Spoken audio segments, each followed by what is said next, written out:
¿Qué sucede cuando el desprecio de un hombre rico se encuentra con el alma de un artista, escondida en el cuerpo de un humilde conserje?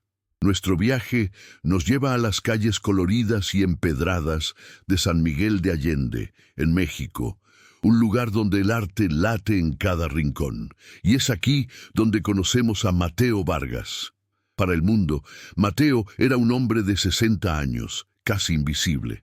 Una sombra que, de lunes a sábado, se deslizaba por los salones inmaculados de la lujosa Galería de Arte Montenegro, con su carrito de limpieza y el olor a cera como sus únicos compañeros. Él era el hombre cuyo trabajo consistía en borrar las huellas de los ricos, abrillantando el mármol frío que reflejaba un mundo al que jamás iba a pertenecer.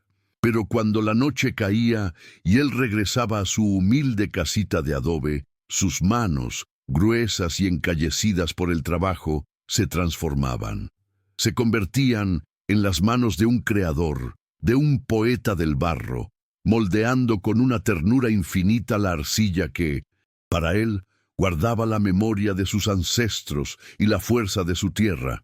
Es por viajes del corazón, como el que estamos a punto de presenciar, que hemos creado este rincón para ustedes. Si usted también cree en el poder de una historia para tocar una vida, le pido con todo cariño que tome un instante, se suscriba al canal y nos regale un me gusta, para que juntos podamos sembrar esta semilla de esperanza. Porque en aquellos días, la vida de Mateo era un ciclo agotador, un maratón silencioso entre la indiferencia de su trabajo y la pasión febril de su arte. Pero todo ese sacrificio tenía un nombre y una sonrisa: Sofía, su nietecita, una niña de 8 años con ojos como luceros, pero con una salud frágil que se le escapaba como agüita entre las manos.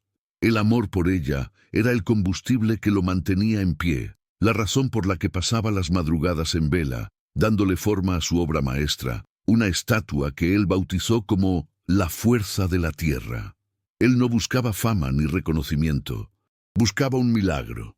Y entonces, una gris tarde de martes, mientras limpiaba una mancha de vino del piso de la galería, su viejo celular vibró. Era el doctor. La voz al otro lado de la línea fue serena, profesional, pero cada palabra fue un martillazo en el pecho. La condición de Sofía había empeorado. La cirugía, antes una lejana posibilidad, ahora era una emergencia con una fecha límite cruel y una cantidad que sonaba como una sentencia. En ese instante, bajo las luces frías de la galería, Mateo sintió que el suelo se abría bajo sus pies. Su arte, su refugio secreto, acababa de convertirse en su única y desesperada esperanza de salvación.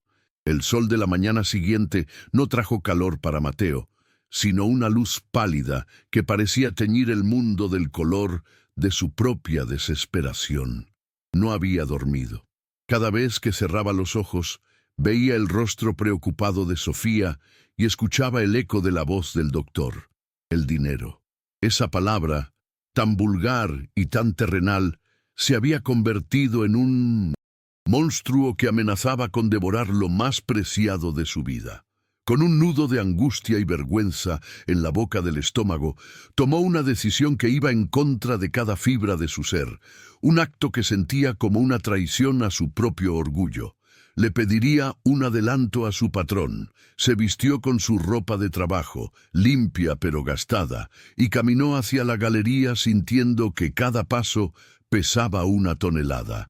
Encontró a Ricardo Montenegro en su oficina de cristal, hablando por teléfono con una risa fácil, mientras hacía girar un bolígrafo de oro entre sus dedos. Esperó en silencio, sintiéndose más pequeño e insignificante que nunca, hasta que el hombre por fin colgó y lo miró con una ceja arqueada, una mirada que no preguntaba «¿Qué necesita?», sino «¿Qué interrumpe?». Con la voz temblorosa, casi un susurro, Mateo expuso su situación, omitiendo los detalles para proteger el honor de su familia, hablando solo de una emergencia médica grave y de su necesidad urgente. No estaba pidiendo Caridad, le explicó, solo un adelanto de su propio trabajo, un dinero que devolvería hasta el último centavo, aunque tuviera que trabajar el doble por el resto de su vida. La reacción de Ricardo no fue de compasión, ni siquiera de fría indiferencia. Fue de puro y teatral desdén. Primero, dejó escapar una risa corta y seca, como si Mateo le hubiera contado el chiste más absurdo del mundo.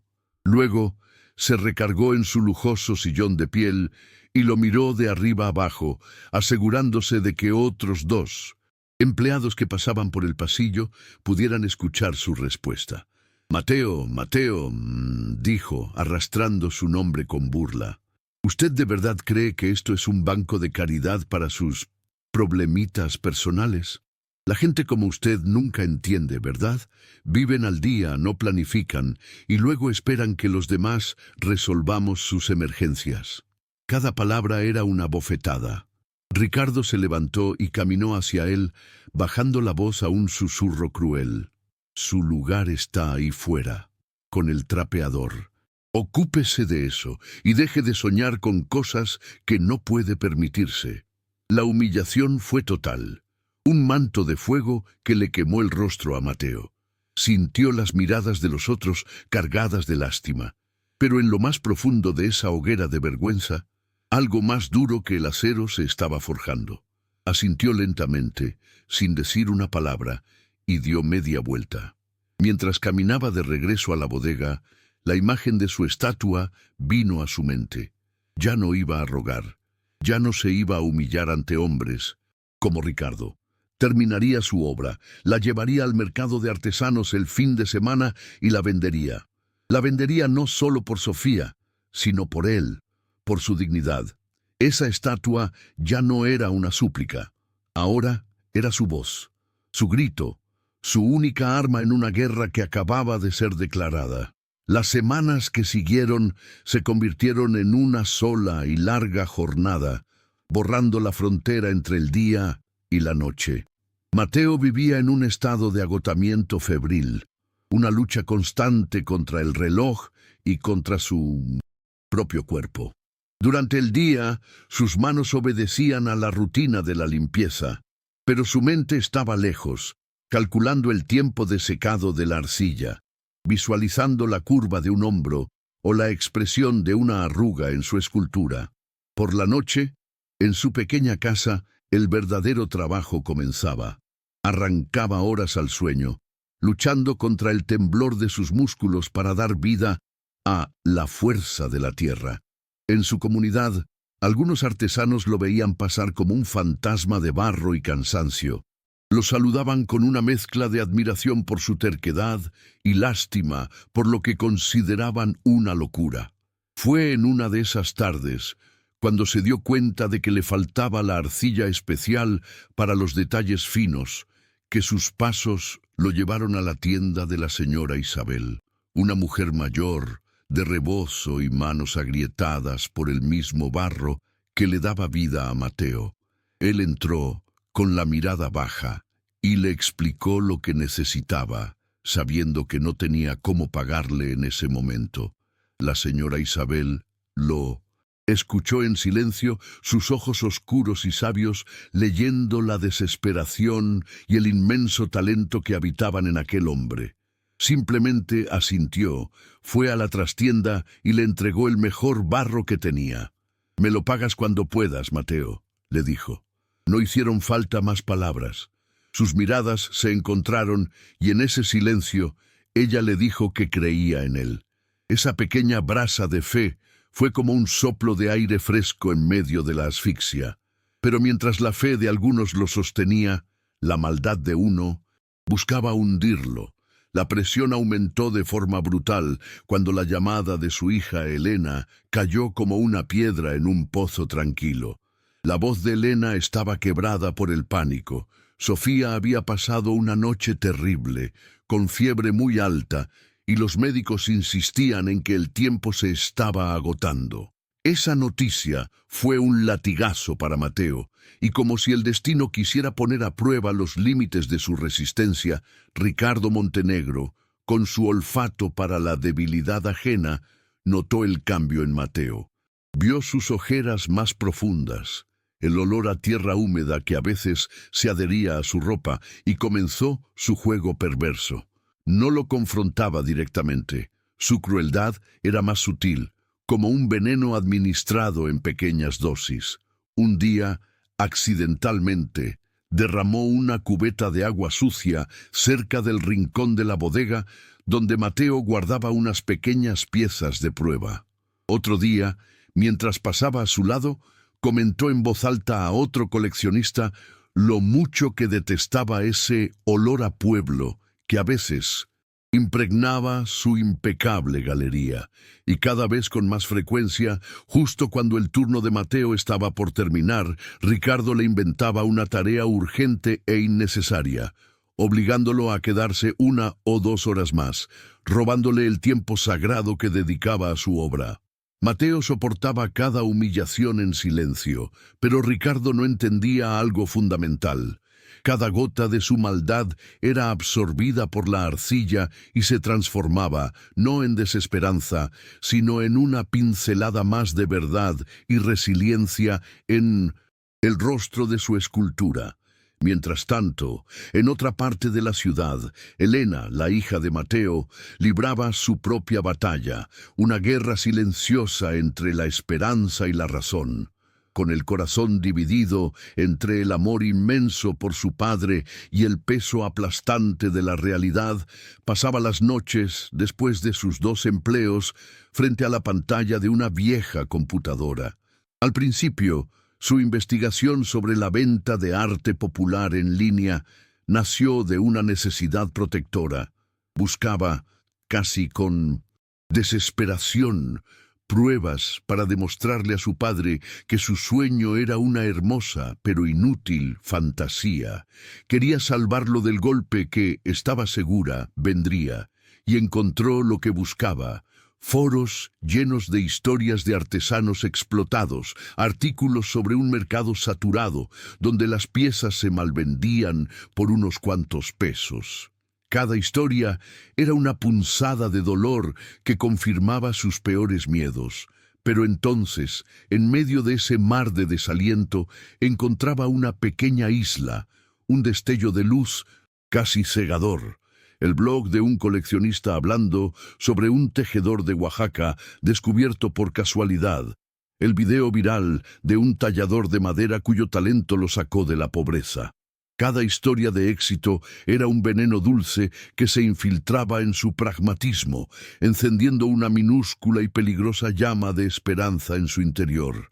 Y esa pequeña llama era, en sí misma, una nueva forma de tortura, dejándola más angustiada y confundida que nunca, atrapada entre el deseo de proteger a su padre y el anhelo secreto de que él, solo él, fuera la excepción a la cruel regla. Pero en la humilde casita de adobe de Mateo, el mundo digital de Elena y sus conflictos no existían. Allí solo había silencio, polvo y una concentración tan absoluta que parecía sagrada. Llegó una noche, después de semanas de lucha incansable, en que Mateo supo que era el final de su viaje.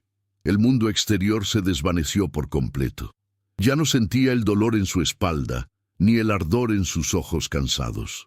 Solo existían él, sus manos y la arcilla, cada humillación de Ricardo, cada llamada angustiada de Elena, cada gramo de su amor por Sofía. Todo fue canalizado a través de sus dedos y transferido a la figura que tenía delante. Y entonces la obra estuvo terminada. La fuerza de la tierra reposaba ante él, más viva y real de lo que jamás había imaginado. Era la figura de un campesino anciano, de pie, con la espalda ligeramente encorvada por décadas de trabajo bajo el sol, pero con una dignidad inquebrantable en su postura. Su rostro era un mapa de arrugas profundas que contaban historias de sequías y cosechas, de pérdidas y amores. Y en sus manos grandes y nudosas, las mismas manos de Mateo, sostenía con una delicadeza infinita una pequeña planta que apenas brotaba de la tierra. No era solo una estatua, Era el alma de un pueblo, el testamento de la resiliencia, la promesa de que la vida siempre se abre paso. Mateo dio un paso atrás, dejó caer la herramienta de madera que sostenía y cuando ya no pudo dar más de sí mismo, lloró. Lloró no de tristeza, sino de un agotamiento tan profundo que se sentía como una purificación, mientras las lágrimas silenciosas trazaban caminos limpios sobre sus mejillas cubiertas del polvo de su creación. La paz que siguió a la creación fue breve, reemplazada al amanecer por una ansiedad punzante. Su obra maestra estaba terminada, sí, pero también estaba expuesta y vulnerable. En su pequeña casa no había un lugar seguro para protegerla de un golpe accidental o de la humedad. Era su alma entera convertida en arcilla seca, tan fuerte en su mensaje como frágil ante el mundo físico. Necesitaba un refugio para ella, solo por un par de días, hasta el sábado por la mañana, cuando la llevaría al mercado de artesanos. Y entonces, en medio de su preocupación, surgió una idea tan lógica como peligrosa: la bodega de la galería. ¡Qué ironía tan cruel! El único lugar que le parecía verdaderamente seguro era el corazón del territorio enemigo, un espacio que él conocía mejor que nadie. Con un cuidado infinito, como si preparara a un recién nacido para su primer viaje, envolvió la estatua en mantas viejas y suaves y la aseguró en una carretilla de mano que le prestó un vecino. El corto trayecto por las calles de San Miguel de Allende fue una tortura. Cada piedra del camino empedrado era una amenaza, cada vuelta de la rueda de la carretilla un latido de su propio corazón. Llevaba sobre esas ruedas no solo una escultura, sino la cirugía de Sofía, la dignidad de su familia y la última gota de su esperanza. Entró por la puerta de servicio de la galería en esa hora silenciosa entre la noche y el alba, mucho antes de que llegara cualquier otro empleado. El lugar estaba oscuro y en calma, y el aire olía a químico de limpieza y a dinero, un aroma tan distinto al de la tierra húmeda y la vida que emanaba de su obra. Con el sigilo que le habían dado años de moverse sin ser visto, guió la carretilla hasta la bodega. Era un laberinto de cajas de madera, lienzos, envueltos en plástico y esculturas de bronce, esperando ser enviadas a dueños anónimos y millonarios. En un rincón olvidado, detrás de unas pinturas abstractas que a Mateo siempre le habían parecido tristes y sin alma, encontró el escondite perfecto. Con manos temblorosas desenvolvió su creación. Allí, bajo la luz amarillenta de un foco solitario, el campesino de arcilla pareció cobrar vida, su mirada digna desafiando la fría y comercial atmósfera del lugar. Lo acomodó con ternura, le dio una última caricia a la mejilla de arcilla y le prometió en un susurro que volvería por él. Sintió el alivio de haber resguardado su tesoro sin saber que acababa de colocar a la oveja más pura en la misma guarida del lobo. El día del evento exclusivo, la Galería Montenegro era un hervidero de actividad. El champán corría, los canapés circulaban y el aire vibraba con las conversaciones pretenciosas de la élite de San Miguel de Allende. Ricardo, presionado por impresionar a su clientela de millonarios, supervisaba cada detalle con una atención mal disimulada. En medio del caos, necesitó unas bases de exhibición adicionales que guardaba en la bodega.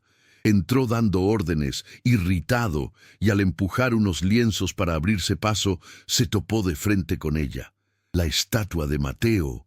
Se quedó quieto por un instante, primero confundido, y luego una mueca de desprecio se dibujó lentamente en su rostro. Así que esta era la famosa obsesión de su conserje. La examinó con ojos críticos, no buscando arte, sino confirmando sus prejuicios. No vio el alma, ni la técnica, ni la historia de resiliencia. Vio la audacia de un hombre inferior, la insolencia de alguien que se atrevía a crear belleza desde su insignificante posición. Y en la mente retorcida de Ricardo, una idea floreció, una tan cruel como teatral. En lugar de simplemente deshacerse de ella, la usaría. Sería el entretenimiento de la noche, una lección pública sobre las aspiraciones fuera de lugar. Con una sonrisa maligna, ordenó a 2 de sus empleados que la sacaran y la colocaran en un rincón apartado del salón principal. Luego, él mismo escribió en una pequeña tarjeta con una caligrafía elegante y burlona: la ambición del conserje. Mateo llegó a su turno esa tarde con el corazón un poco más ligero, contando las horas que faltaban para el sábado, para el mercado, para el momento en que su destino podría cambiar. Sabía del evento, pero para él solo significaba una noche de trabajo más arduo, de limpiar copas abandonadas y platos sucios. Entró por el área de servicio y al pasar por una de las puertas que daban al salón principal, su mirada se desvió hacia el interior y su corazón se detuvo. Primero fue una punzada de pánico helado al ver su estatua, su creación secreta, expuesta bajo las luces de la galería. Pensó que alguien la había encontrado y la exhibía, pero entonces vio el cómo. No estaba en un pedestal, sino arrinconada cerca de la salida de emergencia, casi junto a un cesto de basura decorativo. Los invitados pasaban a su lado sin mirarla, o si lo hacían, era con una sonrisa de lado, con un cuchicheo divertido. Confundido y con un terror creciendo en su pecho, se acercó lo suficiente para leer la pequeña tarjeta a sus pies. La ambición del conserje. Esas 4 palabras se le clavaron en el alma con la violencia de un puñal. El aire le faltó en los pulmones. El murmullo elegante de los invitados se convirtió en un zumbido de avispas en sus oídos. Su obra, el recipiente de todas sus esperanzas, el fruto de su amor por Sofía, había sido profanada, convertida en una broma cruel para el deleite de los ricos. Era un hombre crucificado en público, y su cruz estaba hecha de su propia y más sagrada creación. Y justo cuando la humillación de Mateo parecía haber tocado fondo, cuando su espíritu estaba a punto de romperse en 1000 pedazos, las puertas principales de la galería se abrieron y un silencio repentino se extendió por el salón, apagando los murmullos como una ola que borra las huellas en la arena. No era un hombre que necesitara alzar la voz para ser notado. Su sola presencia imponía un respeto natural. Era Alejandro Castillo, el coleccionista de arte más importante de México, una leyenda cuyo juicio podía construir o destruir reputaciones con una sola palabra. No estaba en la lista de invitados. Ricardo, cuyo rostro palideció de la sorpresa y luego se encendió con la avaricia del oportunista, corrió a recibirlo, deshaciéndose en halagos. «Maestro Castillo, qué honor inesperado. Permítame mostrarle nuestras piezas más exclusivas». Pero los ojos de Castillo, agudos y penetrantes, no se detuvieron en las pinturas llamativas, ni en las esculturas de bronce pulido que Ricardo le señalaba con desesperación. Sus ojos parecían buscar algo más allá del brillo y el barniz, algo verdadero. Y entonces se detuvieron. Se fijaron en el rincón más oscuro y olvidado del salón.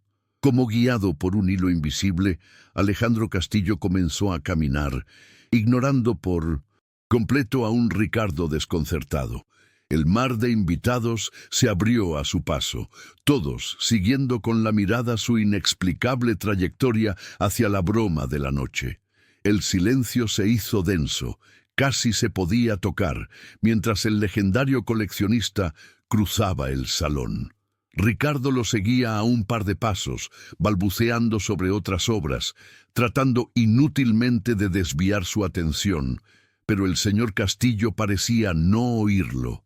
Su destino era ese rincón, y se detuvo, frente a la humilde estatua de arcilla, frente a la ambición del conserje. Se quedó en un silencio absoluto que duró una eternidad. Lo que los demás vieron fue a un anciano elegante mirando una pieza de barro, pero lo que estaba sucediendo era una conversación sin palabras. Alejandro Castillo Vio en esa figura todo lo que los demás habían ignorado: la honestidad brutal de la tierra, la técnica magistral escondida en la aparente simpleza, la historia de un pueblo entero grabada en el rostro del campesino. Vio un alma. Sus ojos se posaron brevemente en la cruel plaqueta que yacía a los pies de la obra, y una sombra de profundo disgusto endureció su semblante por una fracción de segundo. Desde las sombras, cerca de la puerta de servicio, Mateo lo observaba todo con el aliento contenido. Estaba listo para huir, para desaparecer y no volver jamás. Pero algo lo detuvo. La mirada de aquel hombre no era de burla, era de asombro. Una mirada que no humillaba, sino que honraba. Y por primera vez en toda la noche, una diminuta e imposible semilla de esperanza comenzó a temblar en las ruinas de su corazón. Finalmente, Alejandro Castillo se apartó lentamente de la estatua. Se giró, no para irse, sino para encarar a la multitud silenciosa y expectante. Sus ojos, que habían contemplado la obra con una emoción casi paternal, ahora ardían con una intensidad glacial. Su mirada pasó por encima de los rostros confundidos de los invitados, ignoró a los coleccionistas que ahora intentaban ver la pieza con nuevos ojos y se clavó directamente en Ricardo Montenegro. El silencio en el salón era tan absoluto que se podía oír el tintineo del hielo en una copa olvidada. Ricardo sintió esa mirada como un reflector, exponiéndolo. Castillo dejó que el peso de ese silencio cayera sobre él por un largo momento antes de hablar. Su voz no fue un grito, pero resonó en el salón con la fuerza de un trueno. «He recorrido el mundo entero», comenzó, con una calma que erizaba la piel. «He visto lo que los reyes y los museos guardan en sus bóvedas, y ahora quiero saber una cosa». Hizo una pausa y luego lanzó la pregunta que haría añicos la noche. ¿Quién es el genio que ha creado esta obra maestra? La onda de choque fue instantánea. Ricardo Montenegro se quedó blanco como el mármol que pisaba. El sudor frío comenzó a perlar su frente. Trató de reír, un sonido hueco y patético. «Maestro, por favor, es solo una cosa sin importancia, un divertimento de uno de los empleados». Desde su escondite, Mateo escuchó la pregunta, que resonaba como una campana celestial, y luego escuchó la respuesta cobarde y mentirosa de Ricardo, y en ese momento lo entendió. Era el abismo. Podía retroceder hacia la seguridad de sus sombras para siempre, o dar un paso al frente y reclamar su alma, aunque eso le costara todo. La imagen de Sofía, sonriendo, le dio la fuerza que no sabía que tenía. Y entonces de la oscuridad una figura se movió, un paso, luego otro, lento pero firme. Todos los rostros se giraron hacia él, observando con incredulidad como el conserje, el hombre invisible, emergía de las sombras. Con su uniforme gastado, sus manos temblorosas y el rostro surcado por la angustia y el cansancio, caminó hasta detenerse a unos metros del señor Castillo. No miró a nadie más. Sus ojos se encontraron con los del único hombre en el mundo que lo había visto de verdad. Levantó la barbilla y con una voz que, aunque temblorosa, estaba cargada con el peso de toda una vida de dignidad silenciosa, dijo las 3 palabras que sellarían su destino. «Fui yo, señor». En ese instante, un hombre invisible se convirtió en el centro del universo. ¿No son momentos como este los que nos recuerdan el poder de la verdad?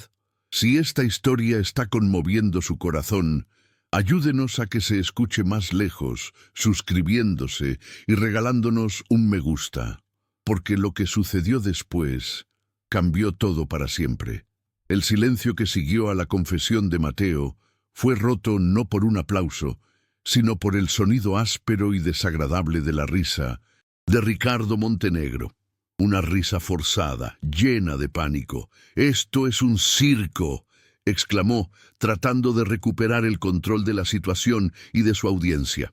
Dirigió su mirada suplicante a Alejandro Castillo, intentando crear una alianza de élite. Maestro, es evidente que usted tiene un gran sentido del humor, pero la broma se acabó. Este hombre es el conserje. Él limpia los pisos. Tiene fantasías. Ricardo gesticulaba hacia Mateo como si se tratara de un loco o un niño mentiroso. Esta pieza de barro no es nada, no está a la venta porque es literalmente basura que yo mismo saqué a exhibir como una curiosidad, una broma. Su desesperación lo hacía cada vez más cruel, intentando reducir a Mateo a su función, a su uniforme, negándole cualquier otra identidad, pero Alejandro Castillo ni siquiera se dignó a mirarlo. Su desprecio por Ricardo fue tan absoluto que lo manifestó con la más profunda indiferencia, manteniendo su mirada fija y respetuosa en Mateo, como si fueran las únicas dos personas en el universo. Le preguntó con una voz suave que, sin embargo, acalló por completo los intentos de Ricardo por seguir hablando. «Señor Vargas», dijo, dándole un tratamiento que nadie en esa galería le había dado jamás. «Hábleme de su obra. ¿Qué historia nos cuenta?» Al principio, las palabras se atoraron en la garganta de Mateo. Estaba acostumbrado al silencio, a la invisibilidad, hablar de sus sentimientos, de su arte, frente a toda esa gente que siempre lo había ignorado. Se sentía como desnudarse en mitad de la plaza.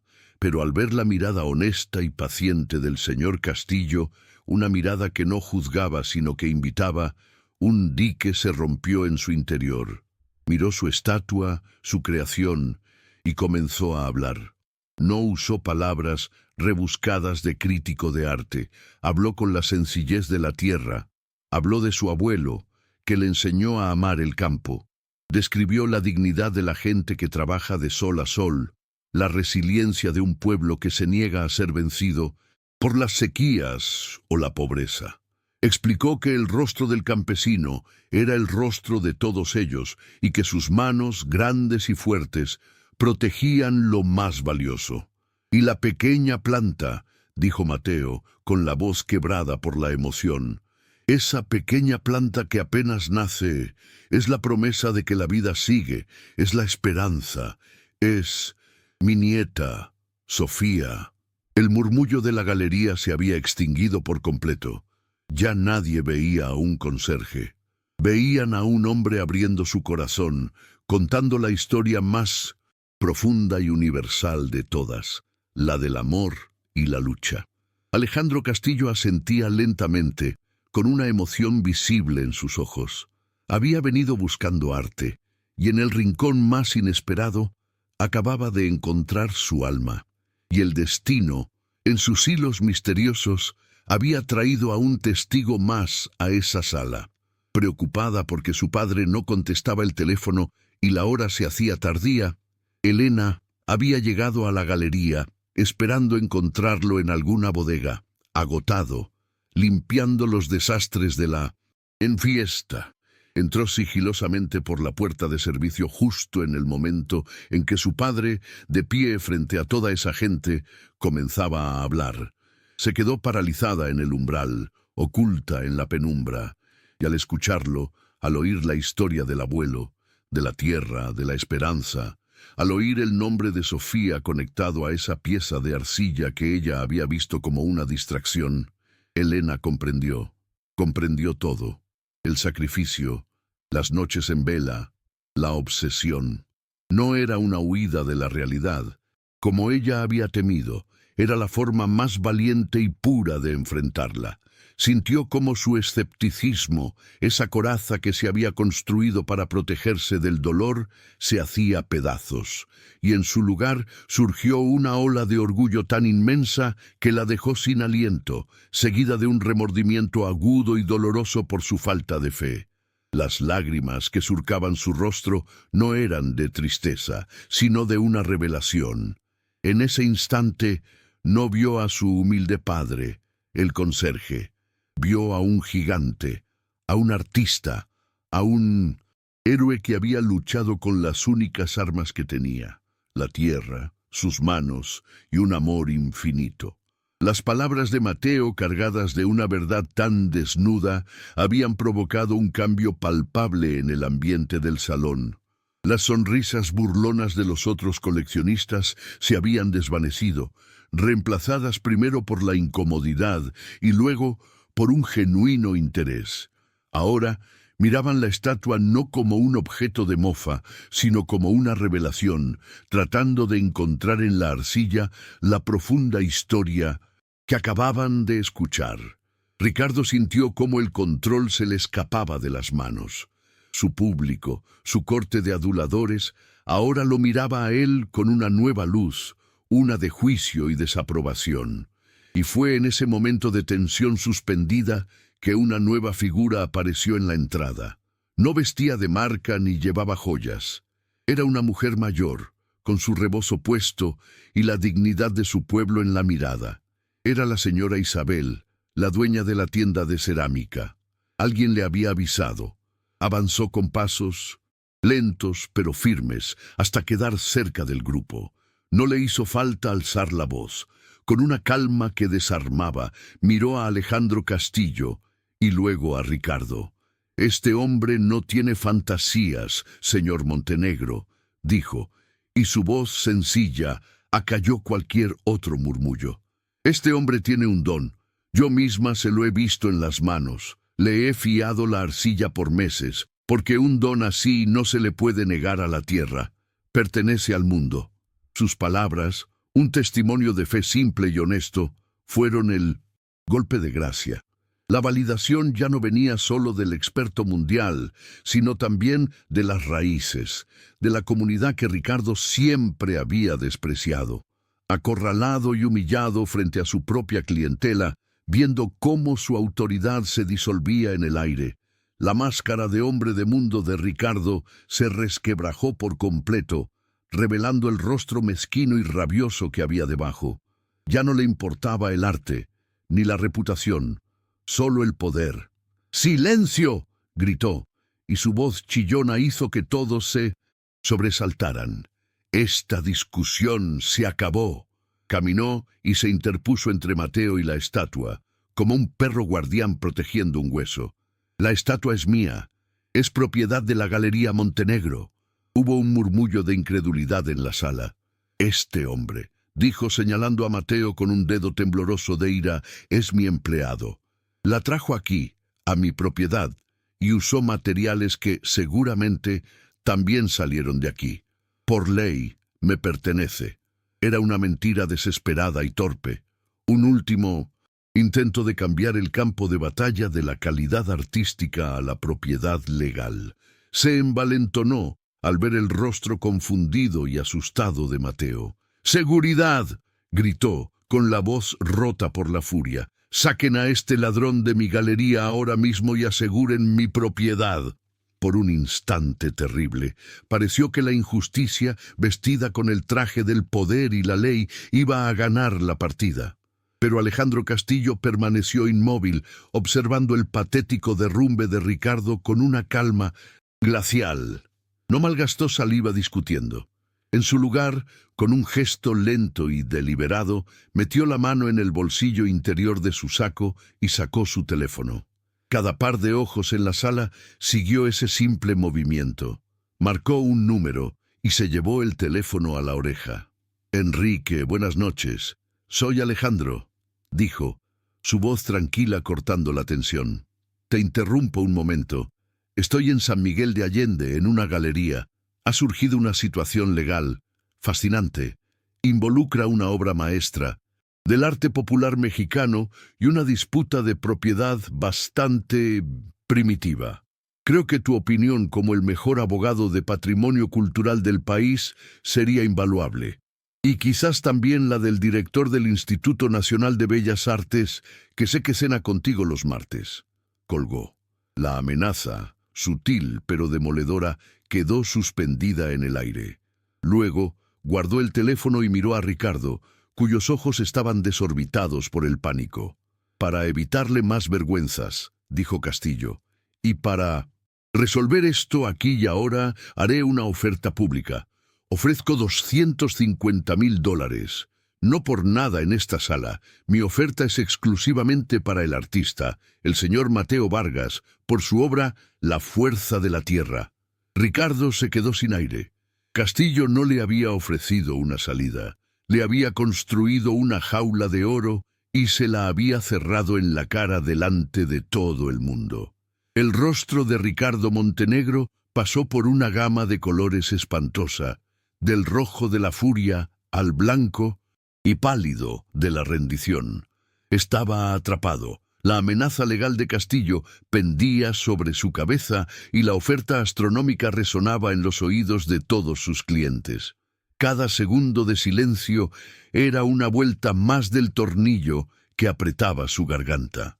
En un último y patético intento de salvar algo de su naufragio, balbuceó dirigiéndose a Castillo. «Maestro, podemos llegar a un acuerdo. La galería puede, por supuesto, facilitar la venta, con una comisión razonable por la exhibición». Y no pudo terminar la frase. La palabra de Alejandro Castillo fue como el filo de una navaja cortando su discurso por lo sano. No, dijo solo eso, pero en esa simple sílaba había un universo de desprecio y finalidad. Mi oferta, señor Montenegro, es para el artista, el único artista que veo en esta sala, el señor Mateo Vargas. O la acepta él, o me voy de aquí ahora mismo, y mis abogados se encargarán del resto. Y fue entonces cuando todos lo vieron. Vieron a Ricardo Montenegro romperse. No hubo un grito ni un golpe. Fue un derrumbe silencioso. La arrogancia se evaporó de su postura, sus hombros cayeron, su mirada altanera se estrelló contra el suelo. Asintió una vez un movimiento casi imperceptible. Estaba vencido. Con Ricardo finalmente neutralizado, un cascarón vacío en medio de su propia galería, todas las miradas se volvieron hacia Mateo. El hombre que hacía una hora limpiaba las huellas de sus pies, ahora tenía el destino de la noche en sus manos.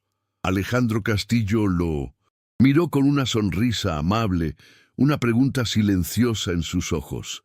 El mundo de Mateo se reconfiguró en ese instante. Vio el rostro de Sofía, sano y sonriente, corriendo en un jardín. La cirugía ya no era un sueño, era una realidad al alcance de su mano. Una ola de alivio tan poderosa casi lo hizo caer de rodillas. Pero también vio el rostro de la señora Isabel, su fe inquebrantable. Vio los rostros de sus compañeros artesanos, luchando en el mercado por unos pocos pesos. Respiró hondo. Su voz, por primera vez esa noche, sonó firme, sin un ápice de temblor, la voz de un hombre que ha encontrado su verdadero lugar. «Acepto, señor Castillo, acepto con todo mi corazón y mi gratitud», dijo, «pero con una condición, que una parte de este dinero, de esta bendición, se use para crear un fondo aquí en San Miguel, para los artesanos de nuestro pueblo, para que nunca les falte arcilla para sus sueños». Y entonces, un sonido tímido rompió el silencio. Un aplauso, luego otro y otro, más, hasta que todo el salón, liderado por Elena, que lloraba abiertamente de orgullo, estalló en una ovación no para el dinero, sino para la increíble y luminosa dignidad de un artista. La historia de lo que sucedió esa noche en la Galería Montenegro no esperó al amanecer para extenderse. Salió de esas puertas de cristal junto con los invitados, susurrada en llamadas telefónicas, compartida en mensajes que encendían pantallas por toda la ciudad. Se esparció como polen en el viento de la primavera, llevando una noticia que parecía sacada de un cuento de hadas. Al día siguiente, la historia del conserje que era un genio, del millonario humillado y de la estatua de arcilla que valía una fortuna, estaba en boca de todos. Mateo Vargas se convirtió, de la noche a la mañana, en una leyenda local. La gente lo saludaba en la calle, no con la lástima de antes, sino con un profundo respeto y admiración. Los otros artesanos del mercado lo buscaban no solo para felicitarlo, sino para escuchar su consejo, para tocar al hombre que les había demostrado que el valor de su trabajo no residía en el precio que un turista estaba dispuesto a pagar, sino en la verdad que sus manos eran capaces de contar. Se convirtió en un símbolo viviente de esperanza, la prueba de que el talento y la dignidad, aunque invisibles para los ojos arrogantes, siempre encuentran la forma de brillar y ser reconocidos. Un faro para todos aquellos que alguna vez se habían sentido pequeños o ignorados. En 1900, contraste directo, la caída de Ricardo Montenegro fue tan rápida y brutal como espectacular había sido su humillación. La historia no solo lo pintaba como un mal conocedor de arte, sino como un hombre cruel y mezquino. Una revelación que fue veneno puro para un negocio que dependía enteramente de la imagen y la credibilidad. Los coleccionistas que habían presenciado la escena se encargaron de que el veredicto del maestro Castillo y la posterior nobleza de Mateo se supieran en todos los círculos importantes. Los artistas de renombre que alguna vez anhelaron exponer en su galería comenzaron a retirar sus obras. Los clientes cancelaron sus compras. La Galería Montenegro, antes un símbolo de estatus y exclusividad, se convirtió de la noche a la mañana en el mausoleo de la reputación de un hombre, un lugar manchado por la vergüenza. Ricardo se encerró en su mansión, convirtiéndose en un paria en la misma sociedad que tanto se había esforzado por impresionar, descubriendo la dura lección de que el respeto, a diferencia del arte que él vendía, es algo que el dinero no puede comprar y que una vez perdido es casi imposible de recuperar. Pasaron los meses y con ellos el invierno de la angustia dio paso a la primavera más luminosa que la familia Vargas había conocido jamás. El dinero, gestionado con la sabiduría de Alejandro Castillo, llegó no como un torrente que arrastra, sino como un río sereno que riega y da vida. Y la primera cosecha de esa nueva fortuna fue la más dulce de todas, la salud de Sofía. La pequeña fue sometida a la cirugía en uno de los mejores hospitales del país, atendida por manos expertas que repararon su frágil corazón.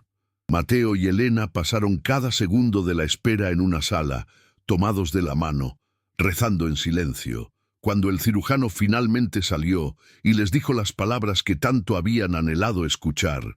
La operación fue un éxito. Su niña va a estar bien.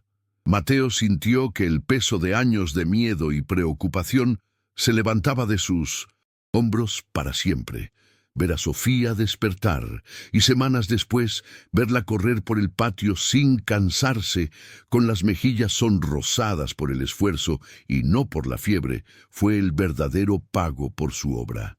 Cada risa de su nieta era una obra maestra más valiosa que cualquier escultura, la confirmación de que todo el dolor, toda la humillación había valido la pena.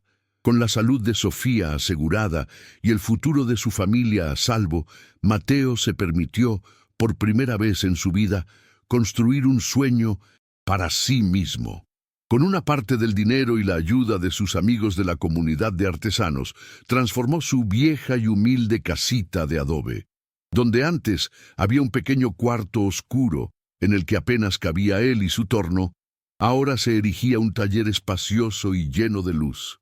Grandes ventanales se abrían hacia un pequeño jardín, permitiendo que el sol de San Miguel de Allende bañara las estanterías de madera repletas de diferentes tipos de arcilla, herramientas nuevas y los bocetos de sus futuras creaciones. Ya no era el faxineiro que trabajaba a escondidas en la madrugada, robándole horas al descanso. Ahora era el maestro Mateo, un artista respetado que abría las puertas de su taller, de su santuario, con el aroma a tierra húmeda y a café recién hecho siempre flotando en el aire.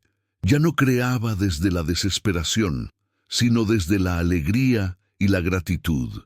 Y esa nueva paz se reflejaba en cada pieza que sus manos, ahora dedicadas por completo al arte, comenzaban a moldear.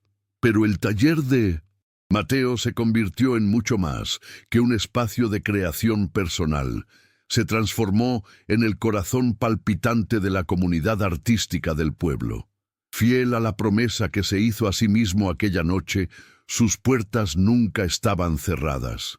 Por las tardes, el lugar se llenaba con las risas y las conversaciones concentradas de jóvenes talentos locales, muchachos y muchachas que, antes, solo podían soñar con tener las herramientas y los materiales adecuados. Con la misma paciencia con la que moldeaba la arcilla, Mateo moldeaba la confianza de los jóvenes, enseñándoles no solo la técnica, sino el respeto por el material, la importancia de contar sus propias historias. La Fundación La Fuerza de la Tierra, financiada con su condición aquella noche, ya no era una promesa, sino una realidad tangible que ofrecía becas, compraba hornos comunitarios y organizaba ferias para que el trabajo de los artesanos fuera valorado y vendido a un precio justo. Mateo ya no era solo un artista, se había convertido en un custodio, en un maestro que se aseguraba de que la llama del arte popular, esa que Ricardo Montenegro había intentado apagar con su desprecio, ardiera más fuerte y brillante que nunca en las manos de las nuevas generaciones. Pasaron 2 años, 2 años de paz, de trabajo gozoso y de ver crecer a Sofía fuerte y sana. Una tarde, mientras el sol teñía de oro su taller y la pequeña Sofía dibujaba a su lado, un mensajero entregó un sobre grueso y elegante con sellos internacionales. Era una carta de Alejandro Castillo, con manos que ya no temblaban por la angustia, sino por una serena curiosidad. Mateo la abrió. En su interior, una invitación formal impresa en papel de lujo. El maestro Castillo, en colaboración con uno de los museos más prestigiosos del mundo en la ciudad de Nueva York, había curado una exposición monumental titulada El alma de México. La carta describía que la exposición celebraba la riqueza y profundidad del arte popular mexicano, y que la pieza central, el corazón de toda la muestra, sería la escultura que lo empezó todo, La Fuerza de la Tierra. La invitación era para que el maestro Mateo Vargas y su familia fueran los invitados de honor en la noche de inauguración. Elena, que entró en ese momento, leyó la carta por encima del hombro de su padre y ahogó un grito de pura alegría. Sofía aplaudió, contagiada por la emoción. Este era el último peldaño, la validación final. Ya no era una leyenda local.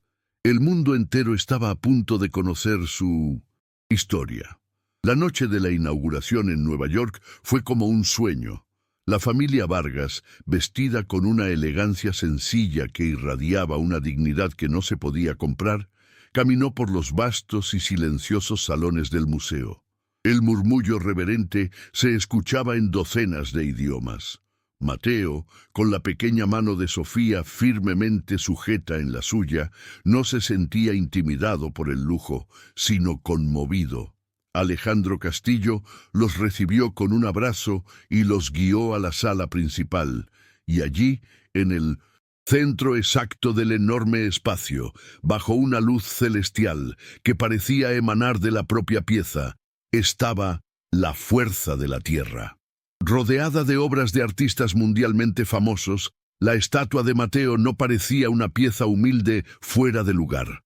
Al contrario, parecía el corazón silencioso de toda la sala, un ancla de verdad y emoción en medio del arte cerebral y calculado.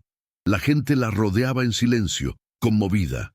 Elena lloraba sin disimulo, con lágrimas de puro orgullo.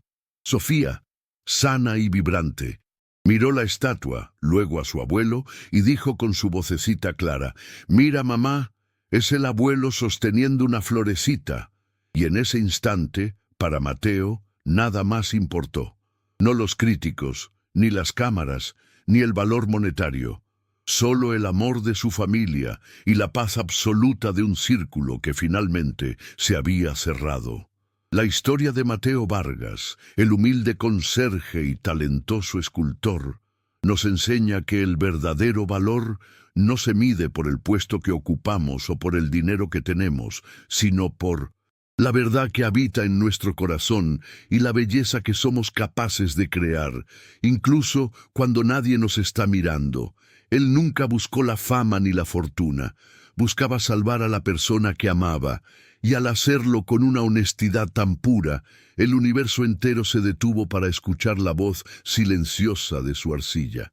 Nos recuerda que en cada uno de nosotros, sin importar cuán invisibles nos sintamos, existe un don esperando ser descubierto, una historia esperando ser contada.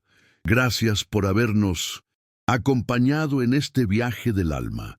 Si usted cree, como nosotros, que estas son las historias que el mundo necesita escuchar, asegúrese de estar suscrita a nuestro canal y comparta este mensaje de esperanza. Porque la próxima obra maestra podría estar ahora mismo en las manos de alguien a quien el mundo simplemente aún no ha aprendido a mirar.